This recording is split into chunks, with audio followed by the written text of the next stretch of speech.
Ananthika heroine గా ఫణీంద్ర నరశెట్టి తెరకెక్కించిన 8 వసంతాలు cinema June 20న విడుదల కానుంది.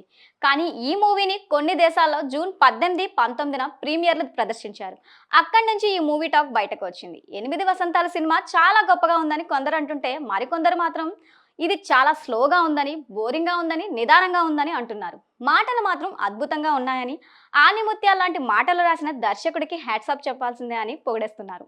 మధురం షార్ట్ ఫిలిం మను చరిత్రలో ఫణేంద్రకు మంచి రచయితగా దర్శకుడిగా పేరొచ్చింది. ఫణేంద్ర మను మూవీతో కమర్షియల్ గా అయితే హిట్ కొట్టలేదు, కానీ మేకర్స్ గా మాత్రం మంచి పేరు సంపాదించుకున్నారు. 8 వసంతాలు సినిమాను ఇప్పటికే ఇతర దేశాల్లో తెలుగు ఆడియన్స్ వీక్షించారు. అమెరికా, ఆస్ట్రేలియా, యూరప్ దేశాలలో ఈ మూవీని ప్రీమియర్లుగా 18, 19 తేదీన ప్రదర్శించారు. 8 వసంతాలు చూసిన ఆడియన్స్ మాత్రం ఫిదా అవుతున్నారు. చాలా ఏళ్ల తర్వాత ఒక గొప్ప ప్రేమ కథను చూసినట్లుగా అనిపిస్తుందని పొగిడేస్తున్నారు.